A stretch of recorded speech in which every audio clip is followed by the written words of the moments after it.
বর্তমান ইউনিয়ন পরিষদের অবস্থা নাজুক। এটা আসলে দীর্ঘকাল থেকে হয়ে আসছে, এটার পরিবর্তন হওয়া দরকার। একটি বৃদ্ধ মানুষ, প্রতিবন্ধী, বিধবা, এই ভাতাগুলি অকেজ মানুষকে দেওয়া হয়। যারা চলতে পারে না, হাঁটতে পারে না, দেখে না, তাদের এই করুণ পরিস্থিতির কারণে সরকার তাদেরকে ভাতার সিস্টেম করছে। কিন্তু এই ভাতা বিভিন্ন সময় বিভিন্ন কঠিন পরিস্থিতির সম্মুখীন হতে হয়। যেমন একজন বৃদ্ধ লোক, ৯৫ বছর বয়স,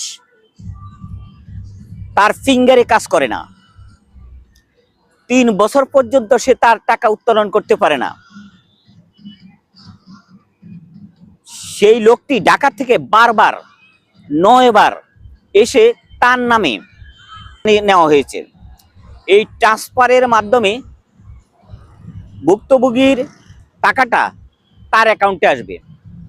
এটা করা হচ্ছে ঢাকা থেকে ৯ বার এসে, অথচ একবার টাকা উত্তোলন করার পরে এখন আবার নাকি নতুন প্রসেস তৈরি করতে হবে। কারণ সেই ভুক্তভোগী কি মারা গেছে না জীবিত আছেন, আসলে এই প্রমাণটা কি প্রতি ৩ মাস পর পর দিতে হবে? ইউনিয়ন পরিষদের যারা দায়িত্বরত তারা কি জানেন না তার এলাকায় কোন লোকটা জন্ম নিবন্ধন করেছে, জন্ম হয়েছে, কোন লোকটা মৃত্যুবরণ করেছে? মৃত্যুবরণ করার পরপরেই মাইকিং করে জানানো হয় অমুক ভাইয়ের অমুক ব্যক্তি মৃত্যুবরণ করেছেন। তাহলে সেই ইউনিয়ন পরিষদের ব্যক্তিগণরা তা কি শুনতে পান না?